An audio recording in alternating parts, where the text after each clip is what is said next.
My name is Angela Neuzil. I am a CASA and a teacher, and I had offered to do a lunch and learn for everyone on IEPs. I know it can be a big, heavy topic, so that's in my wheelhouse, and so I figured I would share some of the information that is necessary for CASAs to know. So I'm going to go ahead and share my screen. As Sherry mentioned, Jay will be here shortly, and we'll have him jump in when he gets here. Sherry, can you verify that you see my screen? You are on. Wonderful. Okay, so we will go ahead and get started. So just a little bit about me. So in addition to being a teacher, well, I'll say that education is actually a second career for me. I was in the business world right out of high school, in sales, regional sales, selling heating cables that go in your driveway to melt snow when it snows. Pretty cool stuff.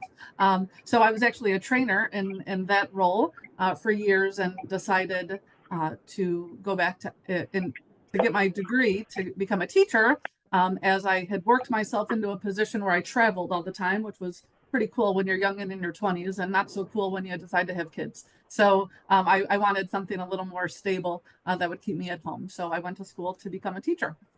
So my bachelor's degree is in mathematics from Roosevelt University. As I mentioned, I am a teacher. I have a certification to teach 6th through 12th in the general education setting. I also have an LBS 1 approval, which is the approval that grants me access to education in the special education setting. So that's where IEPs, my knowledge with IEPs comes from. I also received an endorsement to teach middle school, though I never had any intention of using it. And lo and behold, I now use it today.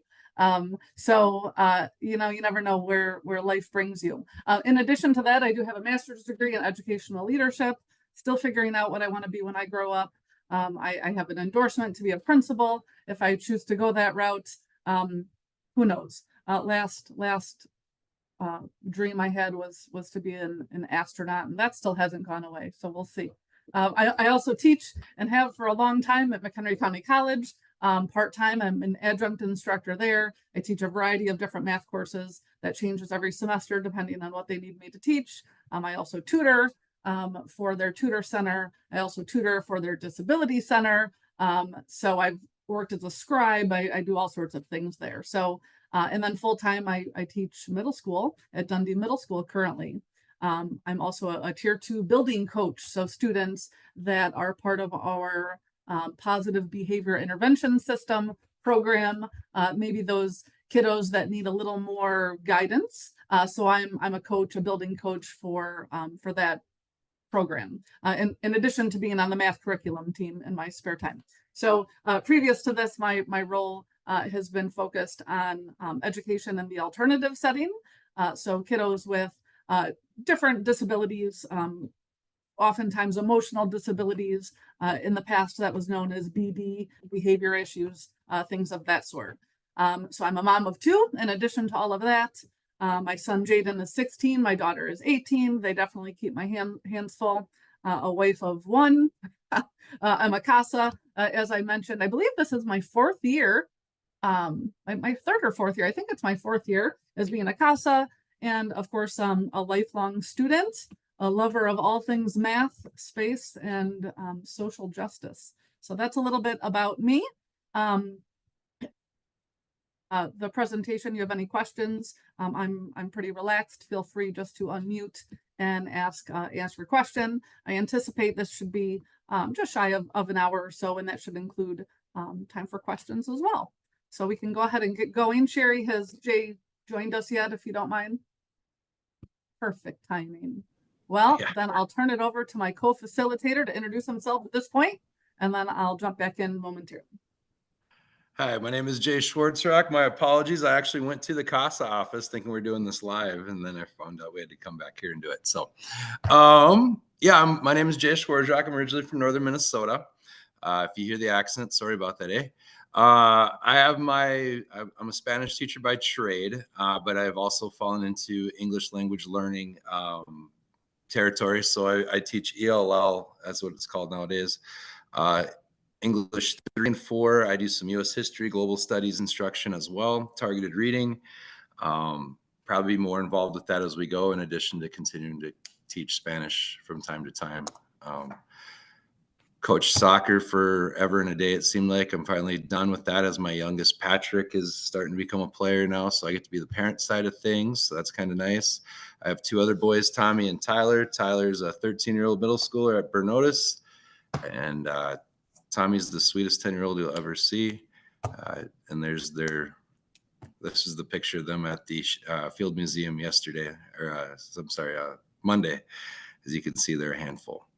But yeah, I've been involved with 25 years of teaching, going on my 25th year next year. I'm sorry, 24. Kind of been involved with IEPs and 504s since the beginning. It's part of our training. As Angela's talked about, it's something we're required to do as both a special ed teacher and a regular ed teacher. So I'm just here to give you any information that I can help with. So yeah, whatever I can do to provide support.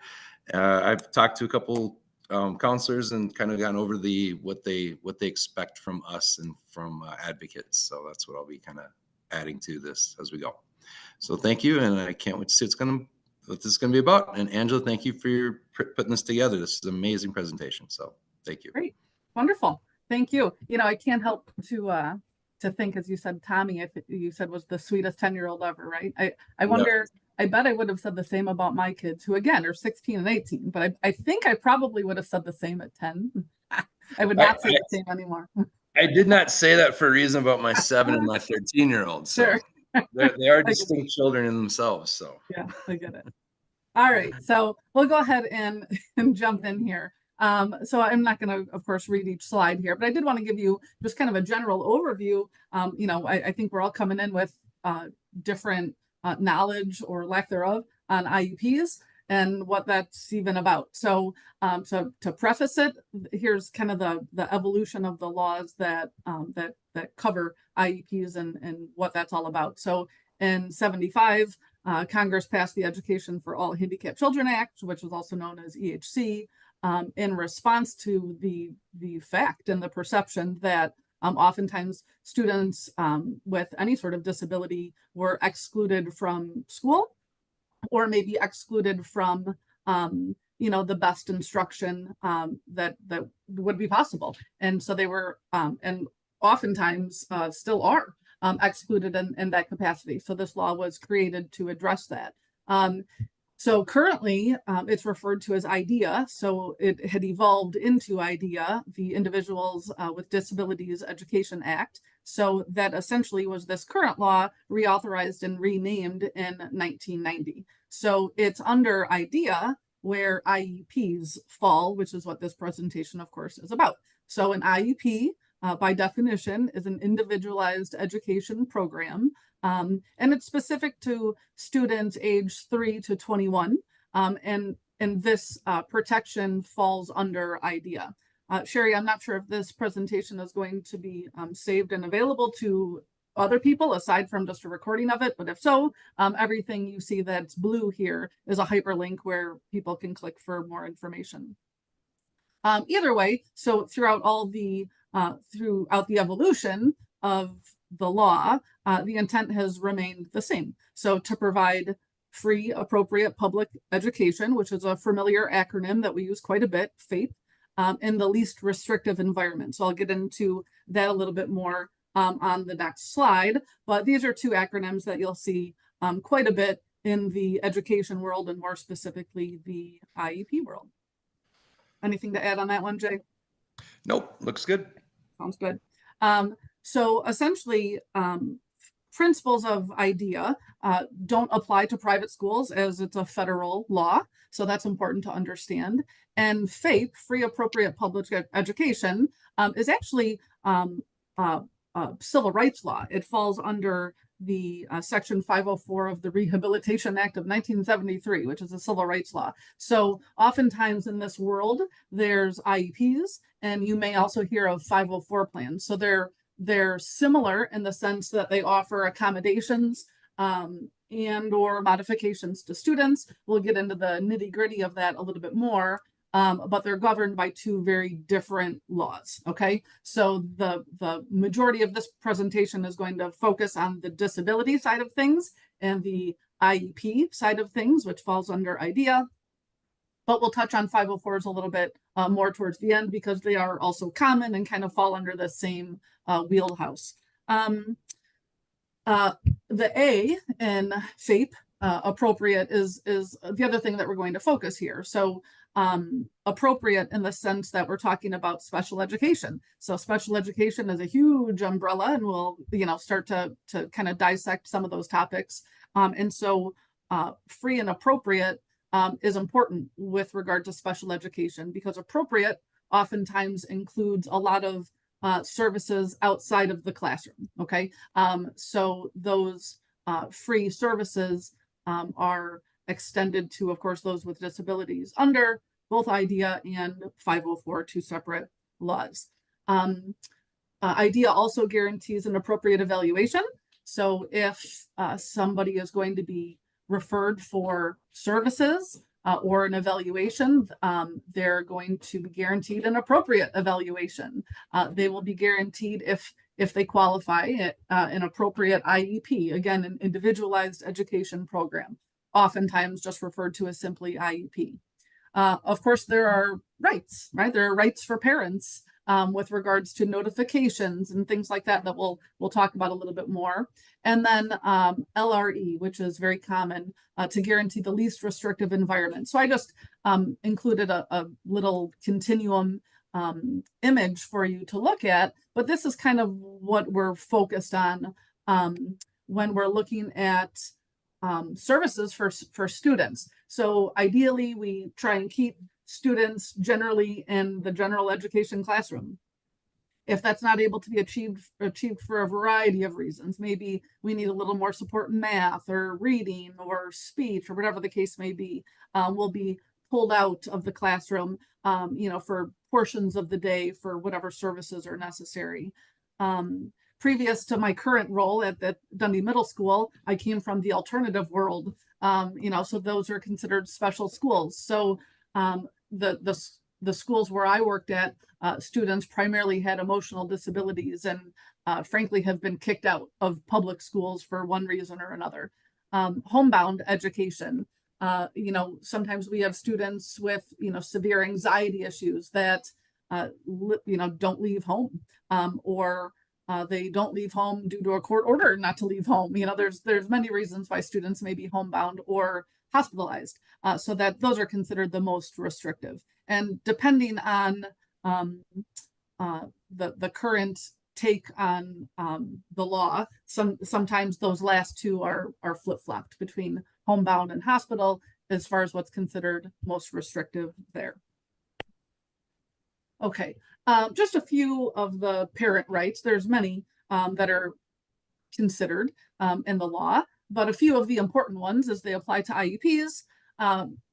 Parents must give consent to evaluate. So if somebody believes that a student is struggling and needs a special service, regardless of what it is, when that person is referred or brings up that referral, a parent has to give consent for there to be an evaluation. A parent has to give consent for any services that will be provided to a student.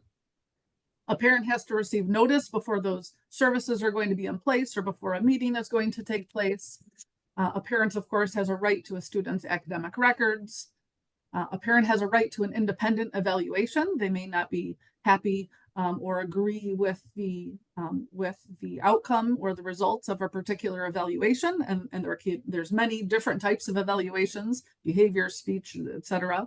And parents, of course, have a right to any placement changes, notification of any placement changes. Anything to add there, Jay? Yeah, that could, this is because of the parents' rights and they have to sign off. This is sometimes a really sticky part with the counselors and the social workers at times, because the stigma that might come with being under a 504 and IEP, we've seen families refuse those services or deny those services or not have their kid looked at, even though it might be very obvious to you and the educators and everyone else. There is that aspect that, if the parents aren't cool with their kid being a labeled child, sometimes they will deny that. And you got to take that into account, and to try to take them on head on and call them stupid is not going to be very beneficial to you. But you got to find that way to let them know that these are benefits for the children, not necessarily a setback or a stigma on that kid as well. That's always a fight. But that's also why we keep IEPs and 504s